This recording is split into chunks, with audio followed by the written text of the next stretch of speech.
Agustus tahun 2021, dunia menyaksikan pemandangan yang memalukan. Pasukan Amerika Serikat kabur dari Kabul, digantikan oleh pria-pria berjanggut yang dulu mereka sebut teroris. Tapi ini bukan sekadar kemenangan Taliban. Ini adalah hasil dari kesalahan terbesar Amerika Serikat, karena 2 dekade sebelumnya mereka sendirilah yang membesarkan monster itu. Taliban bukan muncul begitu saja dari langit. Mereka lahir dari reruntuhan perang dingin, dari tangan CIA, dan dari program-program rahasia yang membanjiri Afghanistan dengan uang, senjata, serta mimpi suci bernama jihad. Mereka bukan sekadar pemberontak tanpa arah. Mereka adalah anak kandung dari kekacauan global yang dirancang oleh Barat sendiri.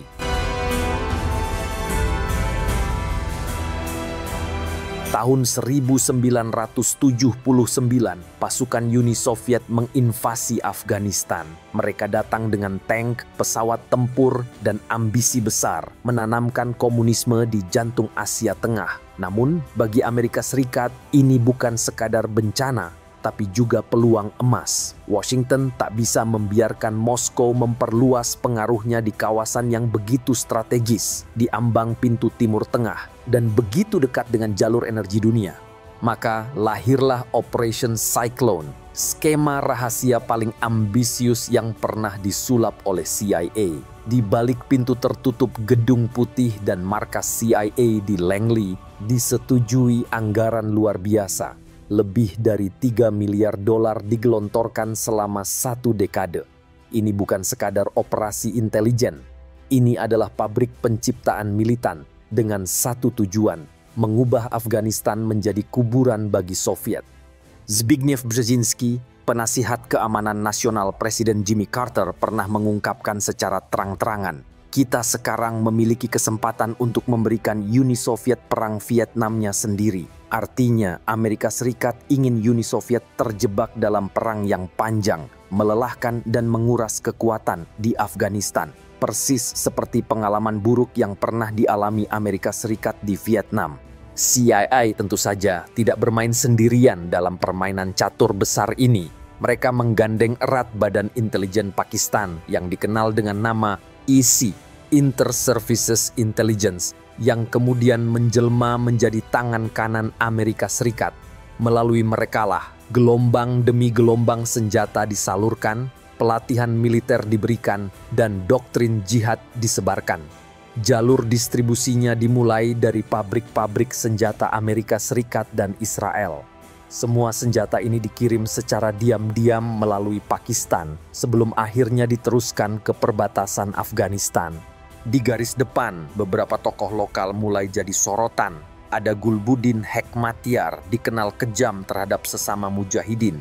Lalu ada Jalaluddin Haqqani, panglima karismatik dari wilayah Tenggara. Keduanya menerima gelontoran dana dan senjata dari CIA. Nama-nama ini kelak akan kembali muncul dalam sejarah Taliban.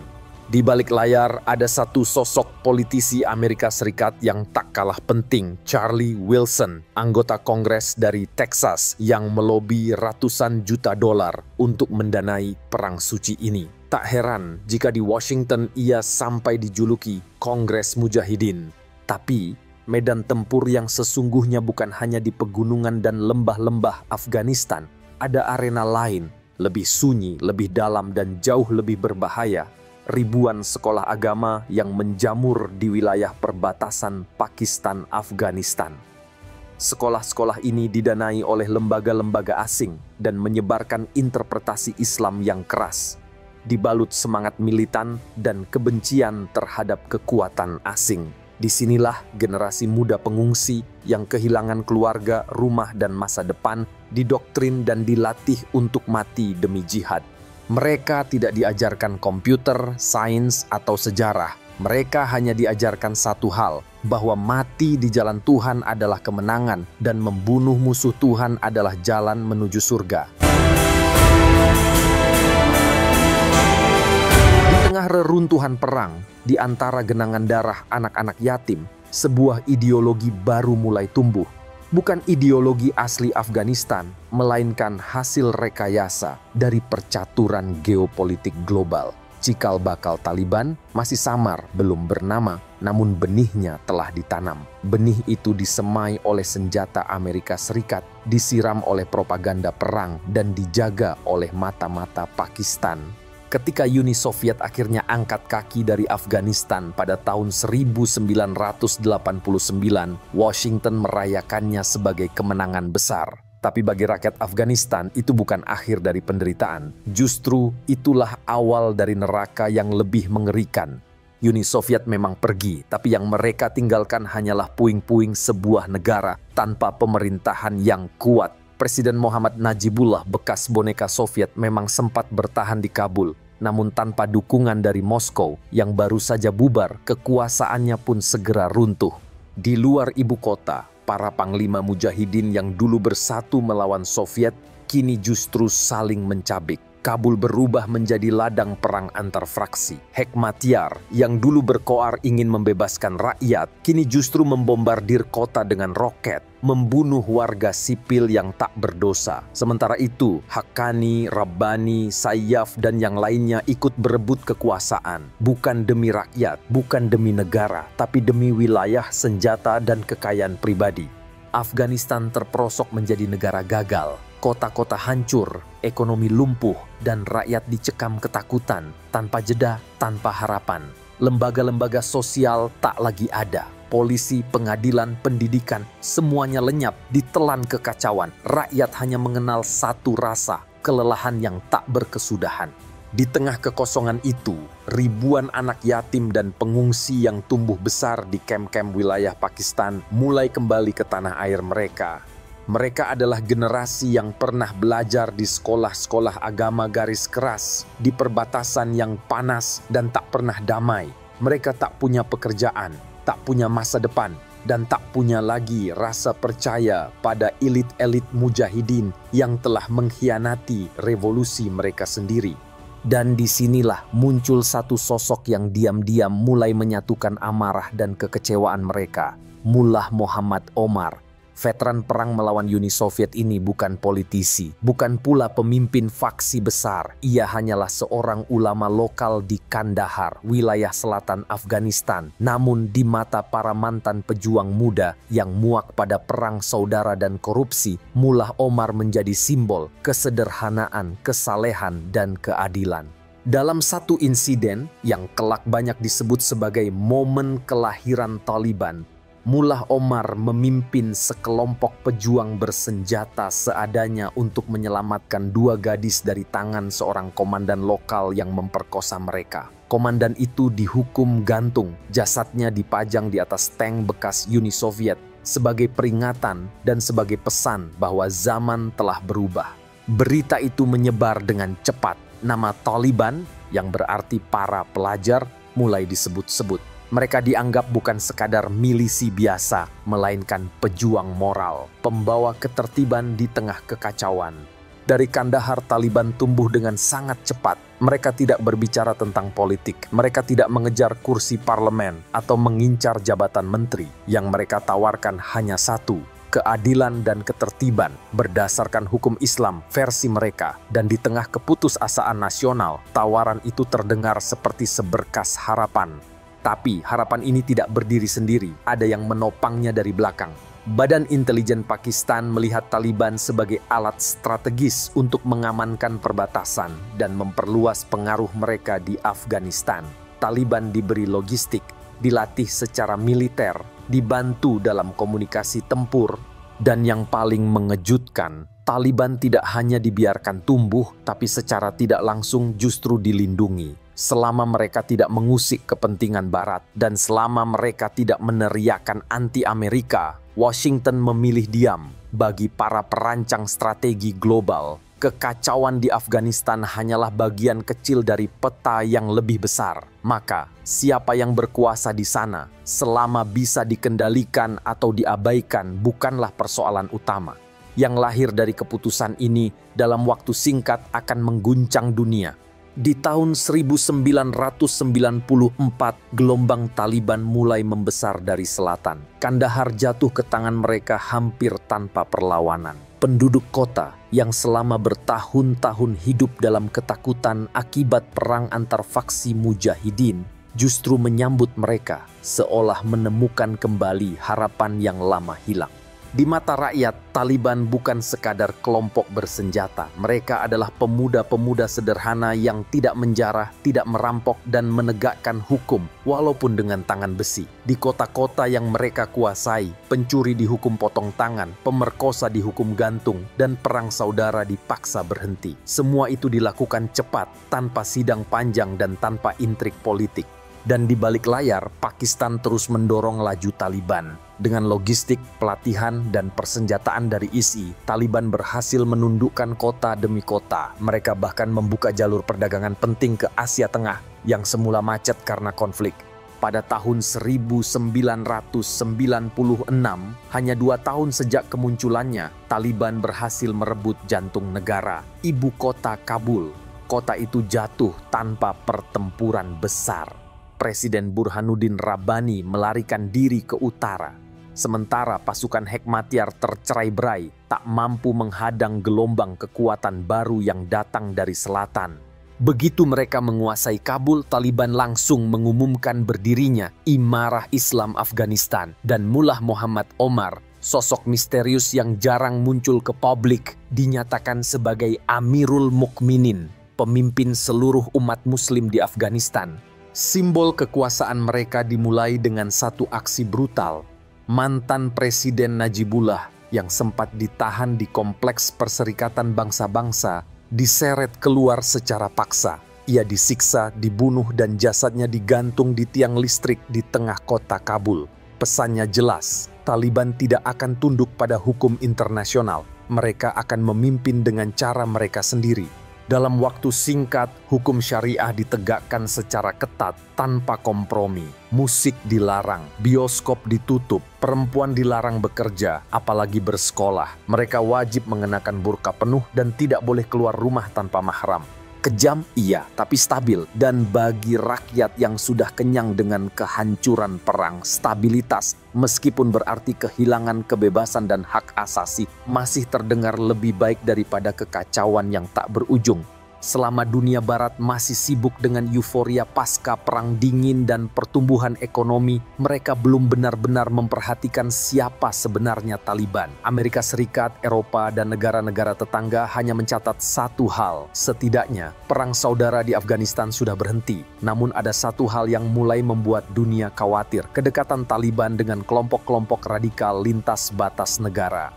Di Kabul, mulai bermunculan figur-figur asing dari luar Afghanistan, pria-pria Arab, Chechnya, bahkan dari Asia Tenggara. Mereka datang bukan sebagai tamu biasa, melainkan sebagai tamu kehormatan. Dan di antara mereka ada satu nama yang kelak akan mengubah sejarah dunia selamanya. Sebuah nama yang akan diukir dengan darah dan api, Osama bin Laden. Di balik dinding-dinding batu kota Kandahar dan di dalam gua-gua tersembunyi Tora Bora, sebuah persahabatan berbahaya mulai tumbuh. Mullah Omar, sang pemimpin tertutup Taliban, memberikan perlindungan penuh kepada Osama bin Laden. Seorang miliarder Saudi yang telah membelot dan kini memimpin organisasi bayangan yang dikenal dengan nama Al-Qaeda. Bagi Taliban, Osama adalah tamu agung, seorang mujahid internasional yang dulu juga ikut bertempur melawan Soviet. Tapi bagi Amerika Serikat, nama Osama bin Laden adalah ancaman global yang harus dilenyapkan. Peringatan demi peringatan telah dikirimkan Washington kepada Taliban. Namun, setiap kali ditanya soal keberadaan Osama, jawaban mereka selalu sama, dingin dan tegas. Kami tidak akan pernah menyerahkan seorang Muslim kepada musuhnya. Dan kemudian datanglah hari itu, 11 September 2001, 4 pesawat komersial dibajak, 2 diantaranya menabrak menara kembar World Trade Center, 1 lagi menghantam Pentagon, dan 1 terakhir jatuh di Pennsylvania setelah para penumpangnya melakukan perlawanan heroik di detik-detik terakhir. 3.000 nyawa melayang dalam sekejap mata, dunia tercengang, tak percaya pada apa yang baru saja terjadi. Amerika Serikat marah, dan kemarahan itu butuh pelampiasan cepat. Dalam hitungan minggu, Presiden George Bush berdiri di depan podium dan mengumumkan 2 kata yang akan mengguncang dunia. Perang melawan teror. Target pertamanya, Afghanistan. Ultimatum keras dikirimkan. Taliban diberi pilihan, serahkan Osama bin Laden, namun mereka menolak. Mereka tetap teguh pada prinsip mereka. Menyerahkan tamu adalah aib terbesar bagi kehormatan suku kami. Maka pada tanggal 7 Oktober 2001, negosiasi berakhir. Amerika Serikat dan koalisi internasional memulai gempuran habis-habisan ke Afghanistan. Rudal-rudal Tomahawk menghantam basis Taliban. Jet-jet tempur F-16 dan B-52 mengguncang kota-kota dan gunung-gunung. Di darat, Northern Alliance, musuh lama Taliban yang dulu tersingkir, kini bangkit kembali, digerakkan oleh dukungan udara Amerika Serikat. Dalam waktu yang sangat singkat, hanya 2 bulan, kekuatan Taliban yang sebelumnya tampak tak terkalahkan, runtuh berantakan, Kabul direbut, Kandahar jatuh, Mullah Omar menghilang. Osama bin Laden melarikan diri ke perbatasan Pakistan. Amerika Serikat dan sekutunya bergerak cepat. Mereka membentuk pemerintahan transisi, memasang tokoh pro-barat seperti Hamid Karzai sebagai presiden. Gedung-gedung pemerintahan direnovasi, konstitusi baru dibuat, dan pemilu demokratis diselenggarakan. Dunia bersorak, mengira Taliban sudah selesai. Tapi mereka lupa satu hal penting. Taliban bukanlah sekadar tentara reguler yang bisa dikalahkan di medan perang konvensional. Mereka adalah sebuah gerakan, dan gerakan itu, meskipun telah kehilangan kota-kota besar, tidak pernah benar-benar mati. Di balik bayang-bayang kegelapan, mereka menyusun ulang barisan, menggulirkan strategi baru. Di pegunungan, di antara bebatuan dan lembah-lembah terjal, mereka berlatih, mengasah kembali kekuatan. Di desa-desa, mereka mendengarkan keluhan rakyat tentang korupsi yang merajalela, tentang pasukan asing yang membunuh warga sipil, tentang pemimpin boneka yang hanya bisa bicara bahasa Inggris. Perlahan tapi pasti, Taliban bangkit kembali. Taliban boleh kehilangan istana megah di Kabul, tapi mereka tidak kehilangan tanah. Mereka boleh kalah di depan kamera, tapi mereka menang di balik layar. Ketika Amerika Serikat merayakan apa yang mereka sebut sebagai kemenangan demokrasi di Kabul, Taliban justru mulai bergerak dalam senyap. Di desa-desa terpencil di selatan dan timur Afghanistan seperti Helmand, Zabul, Paktika, dan Nangarhar, perlahan bendera putih bertuliskan syahadat mulai kembali dikibarkan diam-diam.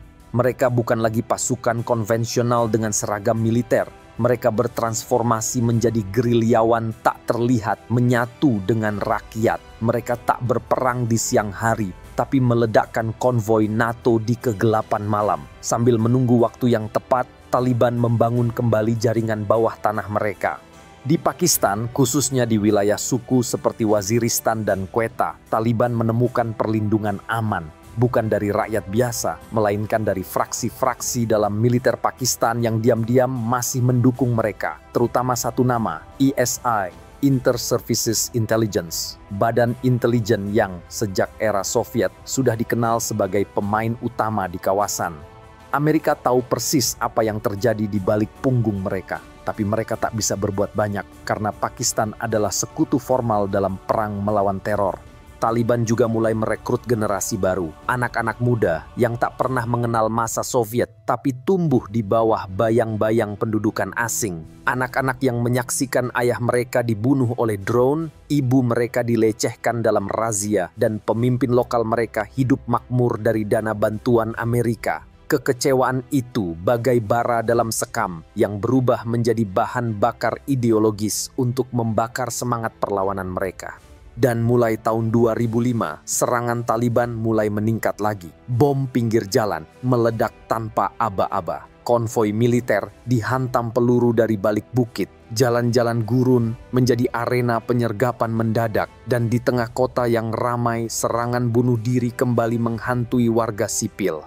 Dan mulai tahun 2005, serangan Taliban mulai meningkat lagi. Serangan bom pinggir jalan atau IED, penembakan konvoi militer, penyergapan di jalan-jalan gurun, dan serangan bom bunuh diri di tengah kota. Pada tahun 2009, ketika Barack Obama menjadi Presiden Amerika Serikat, ia mengirimkan tambahan 30.000 tentara ke Afghanistan, sebuah strategi yang disebut Surge untuk menghancurkan Taliban. Tapi hasilnya, Amerika hanya berhasil merebut wilayah di siang hari dan kehilangan kembali begitu malam datang. Taliban bahkan mulai membentuk struktur pemerintahan bayangan. Di beberapa distrik, mereka memiliki hakim, sistem hukum, bahkan warga sipil datang ke pengadilan syariah mereka karena dinilai lebih cepat dan tidak korup dibanding pengadilan resmi Kabul.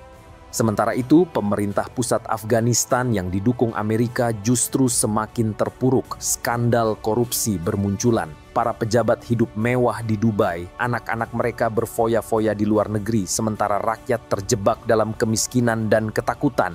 Di medan tempur, Taliban terus mengasah taktik mereka. Mereka belajar dari Irak, dari Hamas, dari Hizbullah. Mereka menggunakan teknologi baru, rekaman propaganda, media sosial, hingga penyamaran dengan seragam tentara nasional. Dan satu demi satu, wilayah yang dulu dibebaskan kembali jatuh ke tangan mereka. Hingga akhirnya Amerika Serikat menyadari perang ini tak bisa dimenangkan.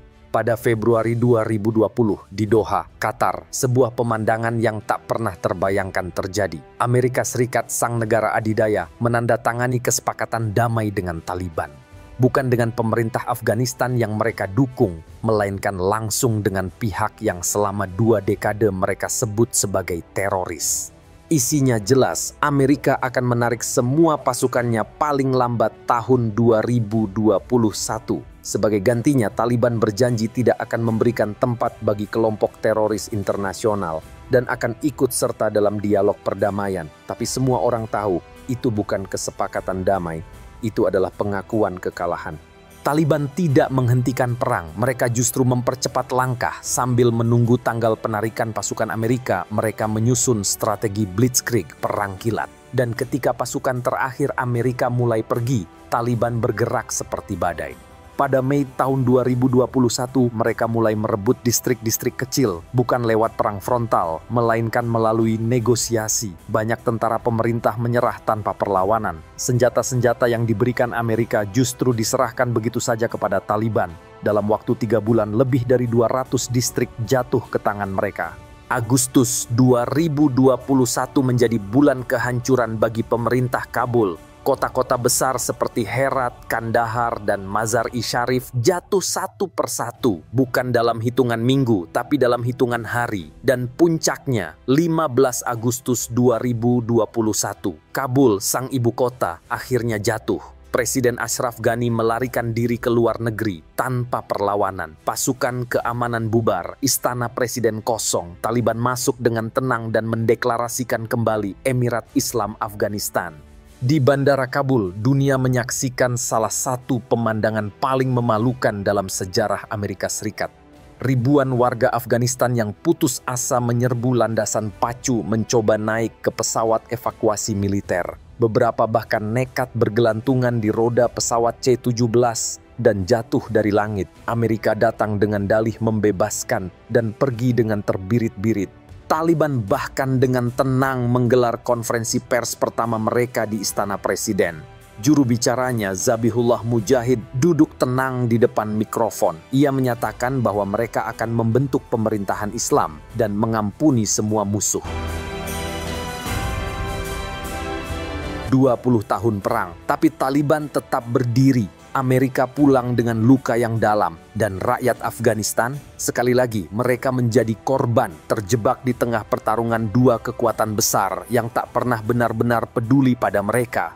Mereka lahir dari kepanikan Amerika, dipersenjatai oleh CIA, dibesarkan di perbatasan, ditempa oleh perang dan didoktrin oleh jihad. Monster ini tumbuh tak terkendali, lalu menggigit tangan yang dulu memberinya makan. Washington datang membawa janji demokrasi, tapi yang mereka tinggalkan hanya reruntuhan, korupsi, dan kuburan massal. Ribuan nyawa melayang, triliunan dolar hangus hanya untuk menyaksikan Taliban kembali duduk di kursi kekuasaan. Dan Taliban, mereka tidak hanya bertahan, mereka menunggu, menyusun langkah, lalu merebut kembali negeri yang dulu dijual atas nama perang melawan teror. Kini dunia menyaksikan sang adidaya lari terbirit-birit dihantui oleh monster yang mereka ciptakan sendiri.